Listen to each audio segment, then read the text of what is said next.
बात यहाँ पर बिहार के लोगों के मन में ये भी आ रही होगी कि लालू प्रसाद यादव लगातार अपने जो उनको टिकट देना है उनके नाम धीमे धीमे फाइनल करते जा रहे हैं। जनता भी इस चीज़ को जान रही है, कार्यकर्ताओं के बीच मैसेजिंग हो रही है कि फलानी जगह फलाने नेता लड़ेंगे, मगर बीजेपी का इंतजार लगातार लंबा हो गया। पहले सीटों का बंटवारा नहीं हो पाया, खिंचता रहा कि कौन कौन अलायंस पार्टनर रहेंगे, किसको कितनी सीटें देनी है, कौन सी सीटें देनी है, सब कुछ तय हो गया, बात सीटों पर फंसी। तो क्या लालू यादव इस रेस में आगे हैं, तेजी से निकल रहे हैं? देखिए, सीटों को बांटने में तो लालू प्रसाद आगे। अपने उम्मीदवारों को उन्होंने कह दिया जाइए फील्ड में काम करिए, तो उनके उम्मीदवार फील्ड में काम कर रहे हैं और रोज दिन 4-6 टिकट वो डिक्लेयर कर दे रहे हैं। लालू प्रसाद की कहानी बड़ी अनूठी है। वो एनडीए में ऐसी कहानी नहीं थी। एनडीए में तो एक समय इसी बात पर संघर्ष होता रहा, पशुपतिनाथ पारस कितना, चिराग पासवान कितना। जब उस समाधान पर पहुंचा गया, उसके बाद हुआ कि जेडीयू कितना, बीजेपी कितना, एलजेपी कितना, हम कितना और उपेंद्र कुशवाहा की पार्टी कितनी। उसके बाद उपेंद्र कुशवाहा भी नाराज हुए तो उनको एक और एमएलसी का ऑफर किया गया और फिर हुआ कि हम इस तरीके से चुनाव लड़ेंगे। तो इन सब सीटों के बंटवारे को लेकर के घटक दलों को कैसे साथ साधा जा सके, लेकर चला जा सके, ये सारी कवायद होती रही।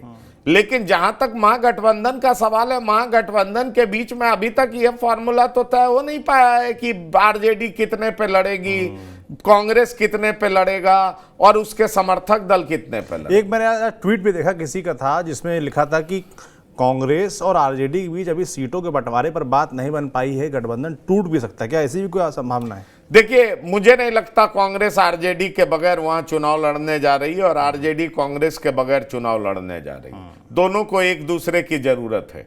पर दूसरी सच्चाई ये जरूर है कि आरजेडी कांग्रेस की लोकल इकाई को बहुत गंभीरता से नहीं ले रही। अगर ले रही होती तो आप देखिए, पप्पू यादव का कांग्रेस में एंट्री हो रहा था और खुद कांग्रेस के जो लोकल इकाई, जो प्रदेश अध्यक्ष हैं, वो मौजूद नहीं थे, कोई बड़े नेता मौजूद नहीं थे। दूसरी बड़ी बात यह है कि कांग्रेस कन्हैया कुमार को लड़ाना चाहती है, लालू प्रसाद इसको लेकर के बिल्कुल तैयार दिखाई नहीं पड़ते।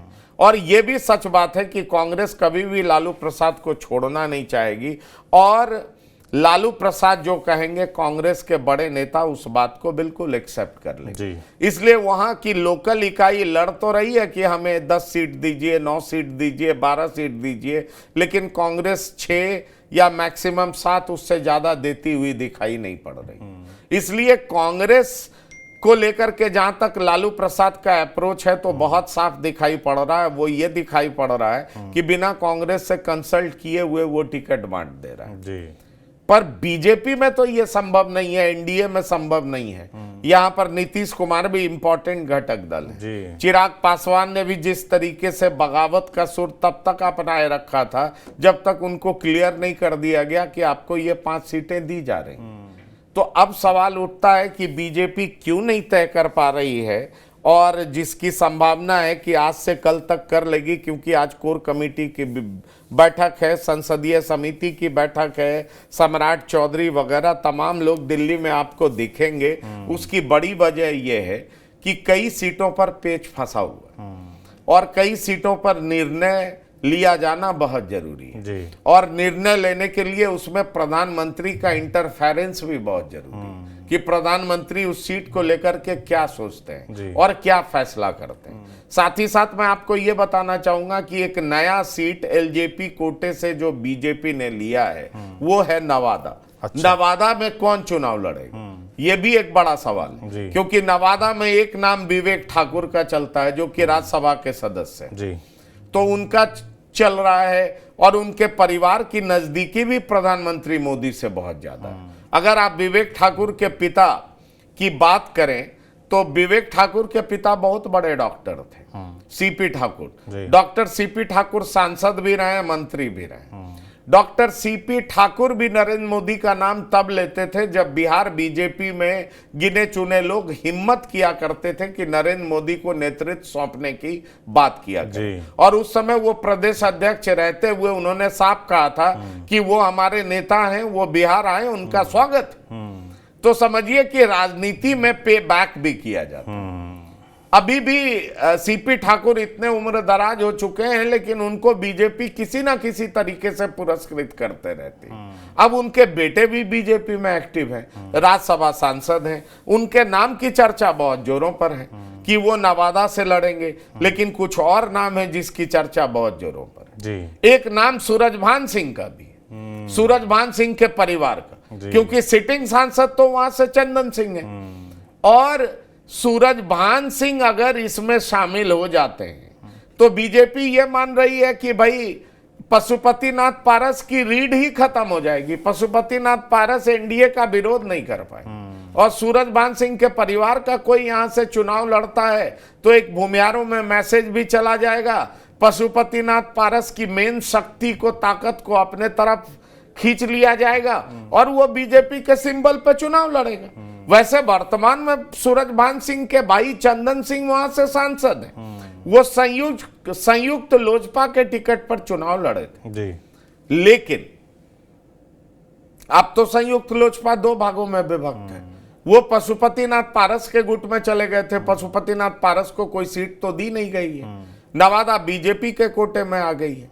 ऐसे में वहां पर क्या होगा ये भी तय होना बाकी है। दो और नाम है जिसकी चर्चा वहां बहुत जोरों पर है, एक अनिल कुमार है, दूसरी पूनम शर्मा है। दोनों बीजेपी के नेता हैं, वफादार सिपाही हैं, लॉयल कार्यकर्ता हैं। इनको लेकर के बीजेपी क्या सोचती है ये देखना दिलचस्प होगा। इसलिए मैं आपको कह रहा हूं कि कई सीटें ऐसी हैं जहां पेच फंसा हुआ है और इस पेच को सुलझाने की कोशिश की जा रही। बिल्कुल। वैसे पहले बहुत चर्चा हुई थी कि औरंगाबाद जेडीयू ले लेगी, लेकिन औरंगाबाद में तो ऐसा होता हुआ दिखा नहीं। वहां तो सालों से जो सांसद हैं सुशील सिंह और उनके पिता भी सांसद रह चुके हैं, उससे पहले 6 बार वहां सत्येंद्र नारायण सिंह सांसद रह चुके हैं। वो राजपूतों का गढ़ माना जाता है, राजपूत उम्मीदवार ही वहां से जीतते हैं।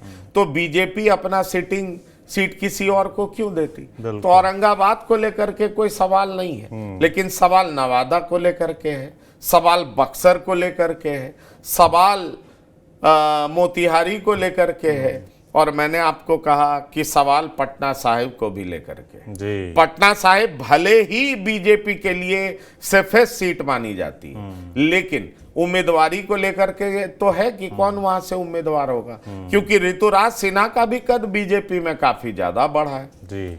और रविशंकर प्रसाद बीजेपी के कद्दावर नेता हैं, केंद्रीय मंत्री रह चुके हैं, राज्यसभा सदस्य रहे हैं, इस बार के सिटिंग सांसद हैं। तो इन तमाम बड़े चेहरे पर फैसला आज ही होना है जी। और इन तमाम सीटों पर फैसले को लेकर के बीजेपी कहीं ना कहीं उलझन में थी और इसको निपटाने में लगी हुई है। अब देखिए बीजेपी इसको किस तरीके से निपटा पाती है, उसकी जीत कहां होती है। क्योंकि एक बहुत बड़ा सवाल यह है कि बीजेपी में एक और सीट है सासाराम। सासाराम रिजर्व सीट है जी। वहां से किसको लड़ाया जाएगा? छेदी पासवान वहां के सांसद हैं, उनका भी कहा जा रहा है कि टिकट कटना तय है। तो क्या वाकई अगर उनका टिकट कटता है, क्योंकि उनका परफॉर्मेंस को लेकर के, पब्लिक कनेक्ट को लेकर के और तमाम तरह की बातों को लेकर के सवाल उठते रहे जी। अब ऐसे में सवाल उठता है कि क्या वहां से किसको लड़ाया जाएगा? क्या गुरु प्रकाश पासवान लड़ेंगे जो कि राष्ट्रीय प्रवक्ता है, या वहां एक कवि हैं उनकी बेटी वहां से चुनाव लड़ेंगी जो कि रविदास समाज से आती है? सवाल ये भी है क्या ललन पासवान चुनाव लड़ेंगे? उनकी भी चर्चा बहुत जोरों पर है। तो इन तमाम नामों को लेकर के फाइनली एक नाम चिन्हित किया जाएगा और आज बताया जाएगा कि ये उम्मीदवार होंगे और उसके बाद पार्टी उन नामों के सहारे चुनाव में उतरेगी। बिल्कुल।